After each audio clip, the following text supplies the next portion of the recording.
Another day and another Future Canoe review. Today we're going to be seeing how he makes some of his subscribers' recipes. If you're new to the channel, my name is James Makinson. I've been cooking for many years in the United States and over here in Europe. And well, I have plenty of other videos and recipes on my channel, so if you want to see my own, be sure to check those recipes out after seeing this video. Now, let's get started. This is another episode of Struggle Meals. It's always good to keep struggle meal recipes around because you never know when life is gonna kick you in the crotch, give you a wedgie, and spit on your face. Over the past few weeks, I received a lot of recipes from all of you. Today, we'll make them, try them, and rate them 1 through 10. I divided the recipes up into 4 categories: rice, instant foods, pizza, and murder attempts. These are recipes that seem so weird that I can't really tell if it will change my life for the better or you're just trying to kill me. An educated guess? I think it's the latter. They're trying to get rid of you. First recipe is called mug pizza from Teen Artist. We're using my annoying roommate's mug that says no coffee, no talkie. Mug pizza? Who makes pizza in a mug? Absolutely, I've never heard of that. I've heard of pizza balls. That I have heard of. Actually, I saw it in a movie. Maybe it's not for here. Pizza Papa always gets paid. 4 tablespoons of flour, 1/8 of a teaspoon of baking powder, and a 1/16 teaspoon of baking soda.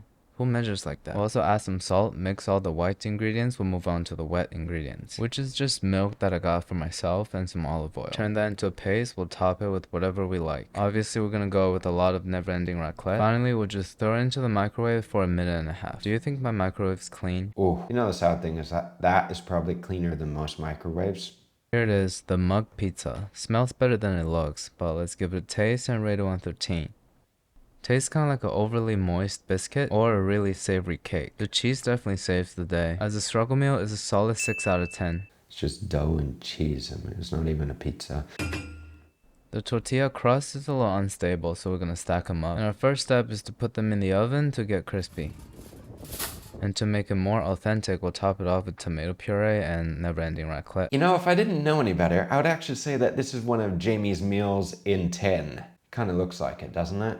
But if you open up a little pocket and shove some of that salad in there, I'm telling you, and a bit of mustard. Salad in a pasty? Oh, okay, let me... You filthy pervert! And then back into the 400-degree oven for about 8 minutes. My annoying roommate's watching TV, so there's a lot of background noises. But trust me, this thing is really crunchy. This actually looks like one of those flatbread pizza they sell at Domino's. Oh, Future Canoe's changed his knife today. He's using what looks like to be a Wusthof classic. Tastes like a low-end frozen pizza. Definitely cheaper. So on a struggle meal scale, I'm gonna give it an 8 out of 10. Yeah, as much as you want to say that this recipe is disgusting and everything, sauce and a bit of cheese on a flatbread is pretty common in a lot of places. Even when you go to Naples, you will see like flatbreads with a little bit of cheese and maybe some sauce on them. As I'm pulling out the other half wheel of raclette, I noticed something horrible happen. Then I started thinking, raclette's already fermented and covered in mold, so more shouldn't hurt, right? We'll just cut it off and use it for this recipe. It depends on the type of mold. If you notice a little bit of mold on your cheese, it's not a big deal. You can actually just cut it off. But if you notice that the majority of your cheese is starting to turn moldy and it's dried out and it's just hard and not nice anymore, especially like with cheddar or brie or any of these types of cheeses, it's best to get rid of it. And whatever happens to me after the video, I'll keep you guys updated. If I stop posting for a while, you wouldn't be surprised. Also, if you are going to be cutting like a big block of cheese, it does help to have a bigger knife. That way you can put pressure on the other side of the blade. Maybe take a towel or something as well to help you push down, or buy a cheese knife, and it makes life so much easier. Otherwise, you can hurt yourself quite a bit. We also need some kimchi and corn. Ramen also asked for I give a second chance to QP mayo, but since we already have the raclette, I'm gonna skip it. Because if the never-ending raclette and the I give a second chance to QP mayo is ever in the same bowl, the universe will explode. We'll put another tortilla on top and sear both sides on medium-low heat for 3 minutes. This is the best looking one so far. I have high hopes for it. You know what? I actually think I've seen something similar to this on TikTok. You can pretty much make anything into a quesadilla. Tex-Mex. These nicely melted. Let's give it a taste. The acidity from the kimchi and the fattiness of the cheese has a nice contrast going on. My only complaint is the lack of protein, but you know, it's a struggle meal. It tastes amazing, but it's not that easy to make, so I'll give it an 8.5. That's one reason why it's not good to wear a white apron. Nothing screams struggling more than canned beans and ramen noodles, so we're gonna put them together and make it into a burrito. Look Egg also asked for cheddar cheese and dry parsley.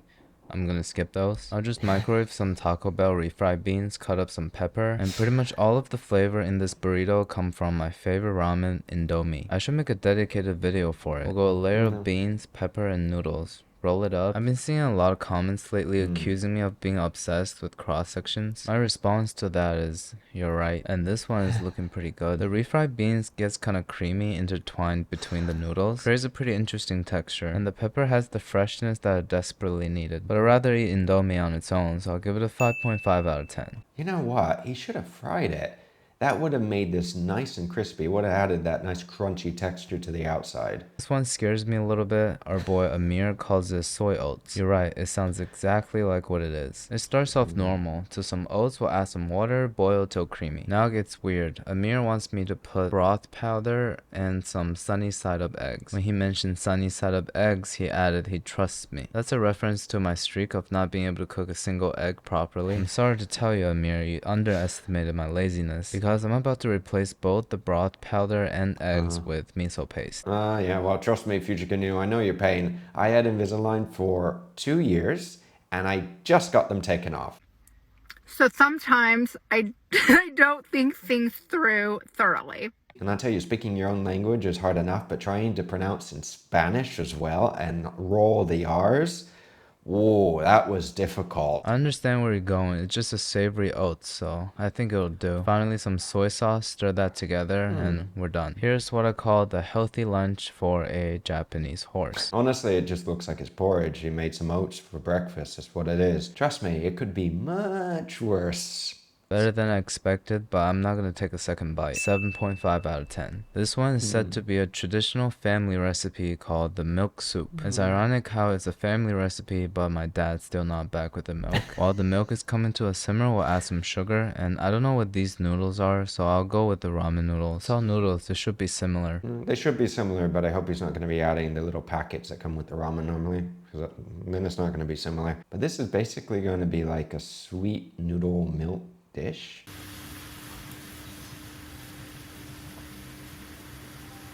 Now this is a perfect example on why not to leave your pot on high when you add the pasta or noodles to the pot.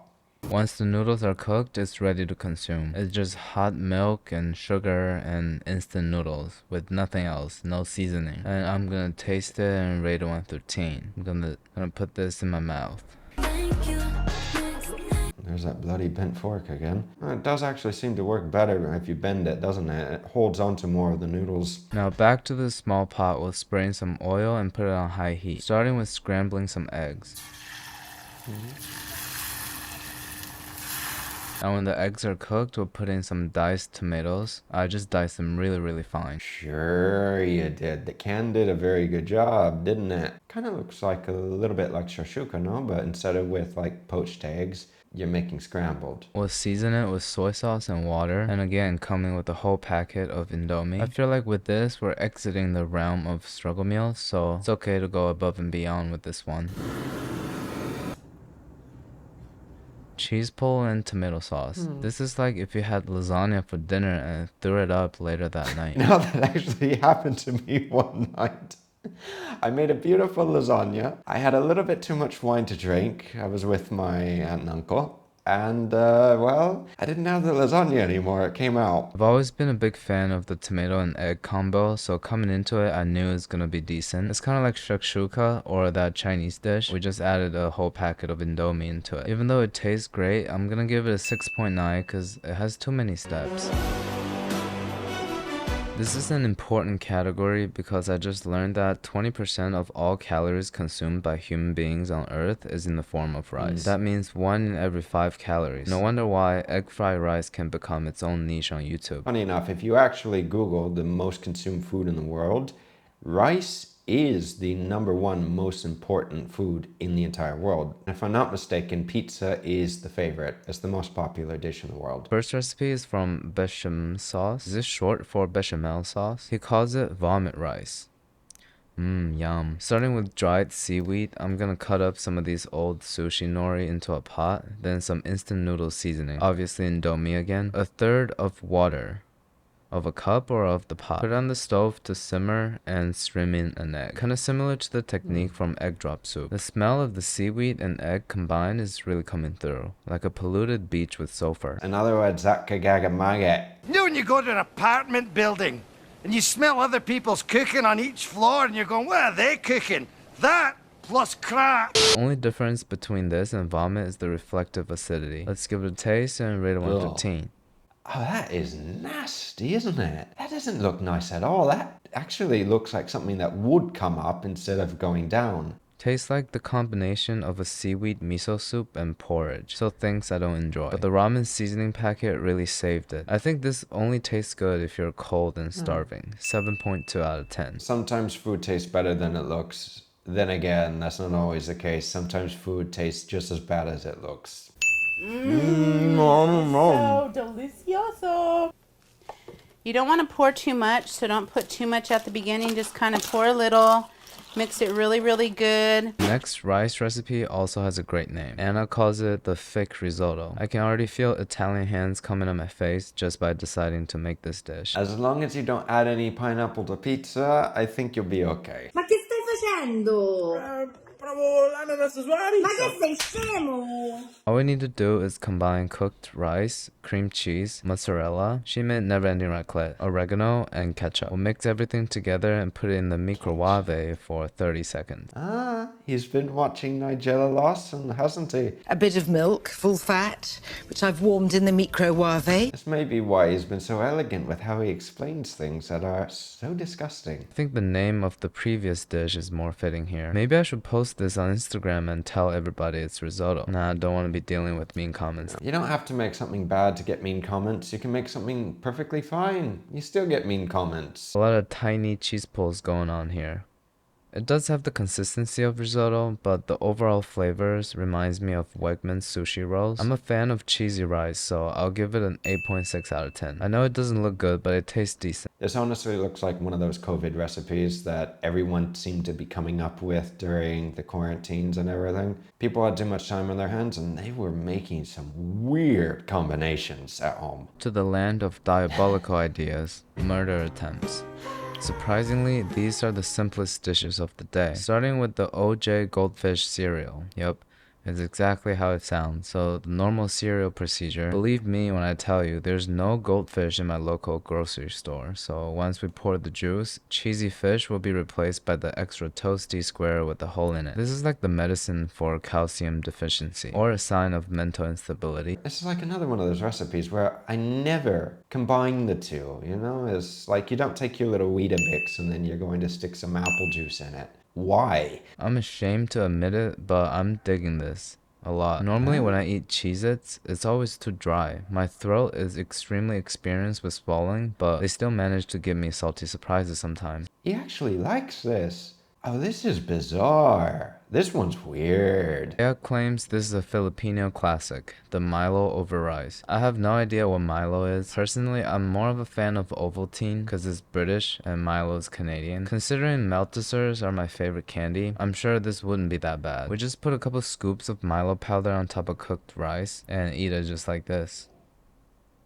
Well, it's definitely not bad, but it's not good either. I'll give it a neutral score of 4 out of 10. What a waste of rice. Majabin gave us 2 recipes. I'm only gonna make the first one, which starts with an egg in a mug. Seems to be a theme of this episode. A little bit of sugar and 2 teaspoons of powdered milk. Gonna go with Milo. Is Milo milk? Mix it all together and put it in the microwave for a minute. When it's done, I'm a little bit confused by its looks. Doesn't feel like something you should be putting into your mouth, but it's basically a sweetened egg with a little bit of coagulated egg white on top. You know what? You know what's funny? I actually thought he would have done that with one of the other ones. And this one, he says, is the worst. Sometimes it's better to get rid of it this way instead of the other way, because the other way can hurt more. Last but not least, we have the most straightforward instruction ever. Takis dipped in Nutella. Somehow every struggle meal episode ends with a bag of Takis. But as a wise man once said, I would like to talk to you on the phone. For such simple instructions, let's get straight into the trying it and rating it 1 through 10. Well, my body is confused, but my mind is pleased. The Nutella kind of masks the pungent flavors from the Takis Takis seasonings and mellows it out with the creaminess. Combined together, it makes the Takis smoother and the Nutella more exciting. 9 out of 10. This is kind of life-changing. Is that why Leon dyed his hair Taki color? Because I'm thinking about doing the same thing. That was a very interesting video. In any case, everyone, if you want me to do something of a similar thing, we could do this. But keep in mind, I can't get everything here in Spain. If you have any questions or comments, let me know. Be sure to check out this next video coming up here, and I will see you again soon. Until then, take care.